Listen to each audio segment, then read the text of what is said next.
Good morning and welcome to the first episode of the Big Bulldog broadcast for the year 2020.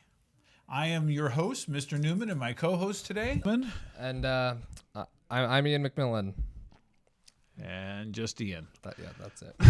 Okay. Welcome. And we're excited to kick off this year. We haven't had a broadcast for a couple of weeks. We've been doing some important training. Specifically, we did some active shooter training. Ian, tell me about the active shooter training that happened in your ELT last week.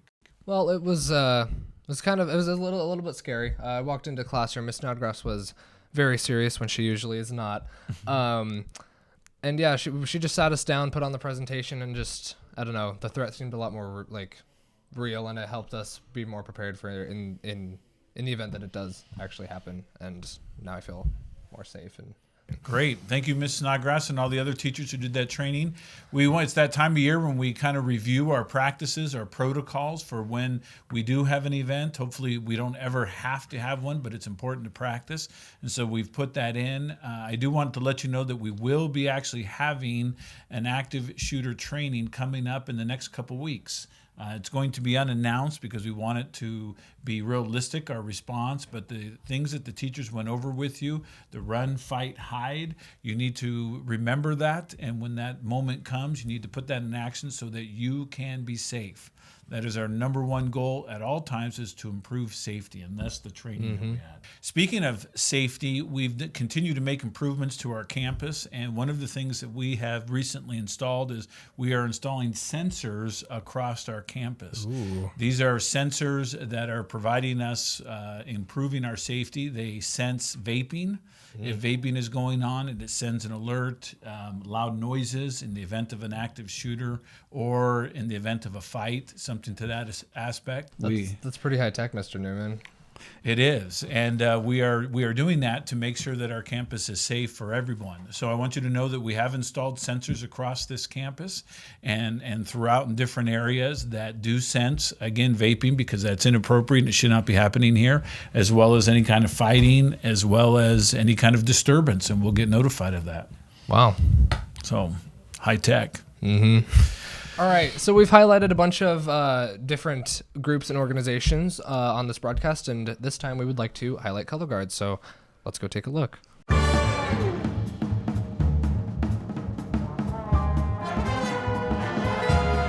guess mainly in Color Guard, we just have fun, have a good time, work hard, learn new things. Spin things. Yeah. I think that's an important part of the question. Yeah. We spin things. We spin flags, rifles, and swords. Sabers. Same thing. Field guard is outside on a football field, basically. We dance to the band. Yeah. We dance to the band.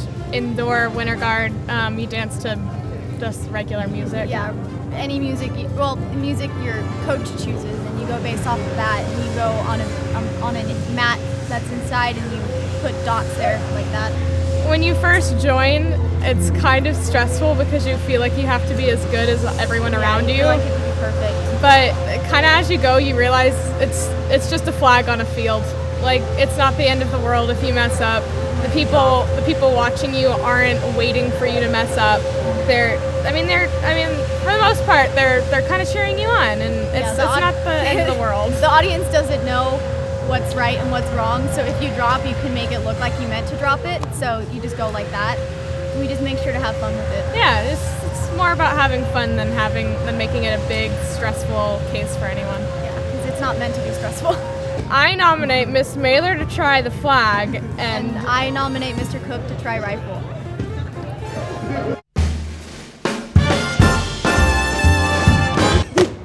Welcome to the AAA, and not the insurance company, but instead, the awesome ASB announcements. So, first thing to know is that there is a swim and dive meeting on the 22nd at lunch, so all my swimmers, get your swimsuits on and swim. Will do, Erica. In other news, the Bulldog student store has finally finished remodeling, and they're open again for business in room E7. They'll be open after school from 2:45 to 4:15. Also, the Ramona High School Community College Fair will be on Tuesday, January 1st from 5 to 7. And where? It's at the Ramona High School Library. So make sure to be there to look at new opportunities for college. Also, there's a tennis meeting at lunch on the 21st, so get your rackets out and get ready. In other news, for all seniors, the senior excursion date has been set for April 20th for this year.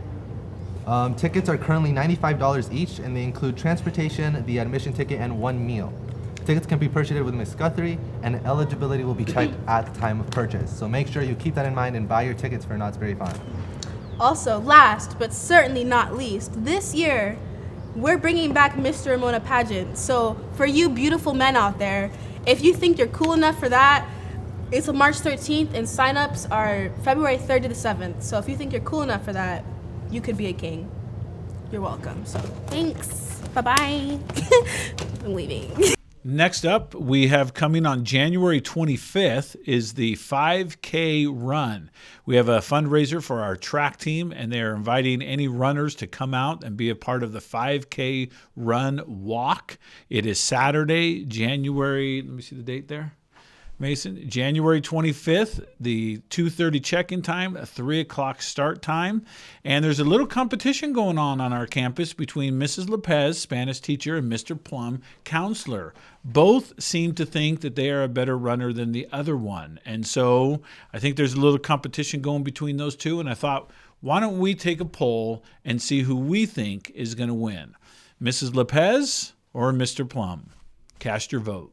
So we've highlighted many students here on our campus for the various talents that they may have, but did you know that Mr. B has he has talent, surprisingly, Mr. Newman? Did you know that? I didn't know. Yeah, neither did I. I don't think anybody did. But let's go check him out.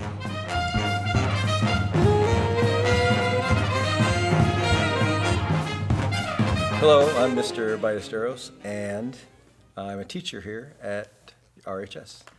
I can play piano, guitar, and ukulele. I started learning how to play the piano at 9, and later on in life, as an adult, I learned how to play guitar and ukulele. This is the quadratic formula.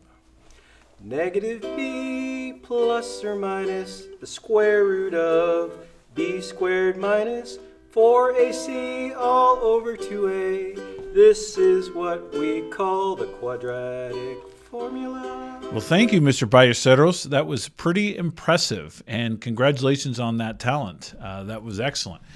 Ian, have you ever wondered what it would be like if roles were reversed? Like, you know how I'm in charge as the principal and you're not, right? And Yes. so there could be a time you ever wondered, gosh, what it would be like to be the principal. Mm-hmm. I've wondered that quite often. If I was the principal, the school would be different. And so we were wondering, and we kind of played this out, what would happen if some of our teachers became students and one of our students became the teacher? Oh no. I guess we'll see. Is this going to be on the test? No.